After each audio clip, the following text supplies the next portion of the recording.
할렐루야, 예수님의 사랑으로 성도 여러분을 사랑합니다.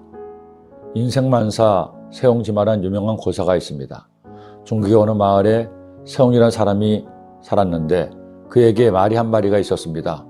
어느 날 그 말이 사라졌습니다. 말을 아무리 찾아도 찾을 수 없었는데 어느 날 사라진 말이 다른 말과 함께 온 것입니다.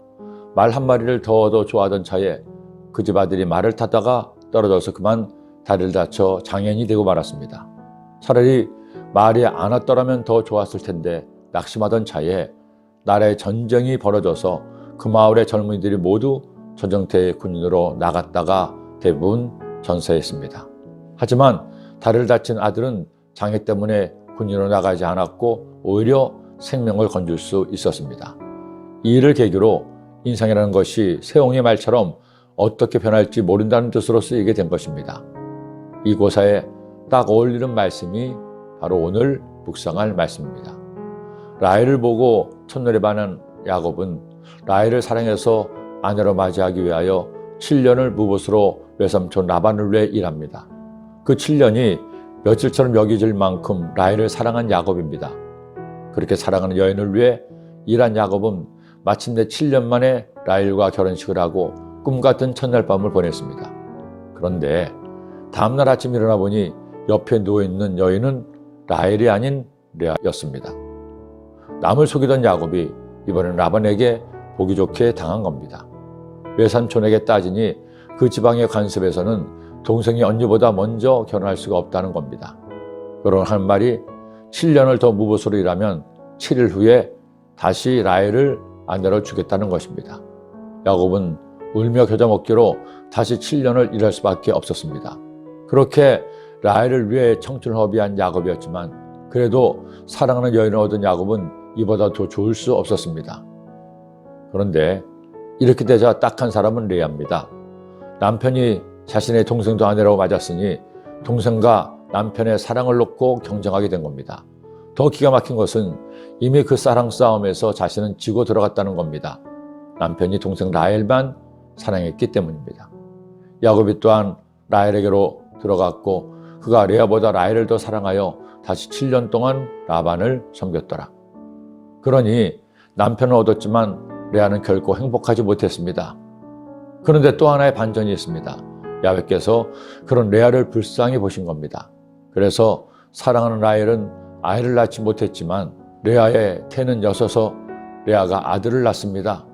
레아가 임신하여 아들을 낳고 그 이름을 르우벤이라 하여 이르되 야훼께서 나의 괴로움을 돌보셨으니 이제는 내 남편이 나를 사랑하려다 하였더라. 그런데 인성만사 세옹지마 같은 일은 계속 일어납니다. 큰아들 르우벤을 낳은 레아는 이어서 둘째 시므온, 셋째 레위, 넷째 유다까지 내리 4명의 아들을 낳습니다. 그러니 남편의 사랑을 받지 못하지만 아들 넷을 낳은 레아가 얼마나 좋아했을까요? 너무 좋아한 레아는 넷째 이름을 찬송매라는 뜻을 가진 유다로 짓습니다. 그녀에게 남편의 관심과 사랑을 얻을 수 있도록 아들을 주신 하나님께 찬송한다는 겁니다. 반면에 남편의 지극한 사랑을 얻은 라헬이었지만 경쟁 상대인 언니처럼 아이를 낳지 못하자 라헬 역시 속이 상할 수밖에 없었습니다. 우리의 삶도 크게 다르지 않습니다. 언제나 잘 되지도 언제나 안 되지도 않습니다. 잘 될 때가 있는가 하면 안 될 때가 있고 성공할 때가 있는가 하면 실패할 때도 있습니다. 기쁜 일이 있는가 하면 슬픈 일도 있기 마련이죠. 하지만 우리에게는 좋으신 하나님이 계십니다. 하나님을 믿는 것이 좋은 것은 세옹지마 같은 인생길에서 나를 인도하시고 도우시는 분과 함께 살기 때문입니다. 지난 1년 우리는 모두 코로나19 바이러스로 인해 잃어버린 1년을 살았습니다. 그러나 그게 다가 아닐 수 있습니다. 세월이 지나고 나면 지난 아팠던 1년이 우리에게 어떤 선함으로 다가올지 아무도 모릅니다. 그러니 여러분 그저 감사합시다. 좋으신 하나님이 우리의 갈 길을 어떻게 인도하실지 모르지만 반드시 가장 선한 길로 인도하심을 믿고 오늘도 감사하며 지내시기를 기도합니다. 특별히 내일 강남성전은 이런 어려움 중에서도 새 성전으로 이전하게 하신 하나님께 감사하며 새 성전 입당 축복성회를 드립니다. 오랜만에 이영훈 위 목사님께서 강남성전에 오셔서 축복의 말씀을 주십니다. 3시에 예배를 드리지만 오후 2시 반까지는 오셔서 성전에 나와 하나님을 예배할 때 하나님의 넘치는 복이 여러분에게 임할 것입니다. 그 복을 받는 여러분이 되시기를 예수님의 이름으로 축원합니다. 할렐루야 기도드립니다. 사랑해 주님 감사합니다. 오늘도 주의 말씀을 주시니 이 말씀 마음에 꼭 새겨서 말씀 따라 살아가는 저희들의 삶이 되게 하여 주옵소서. 예수님의 이름으로 기도드립니다.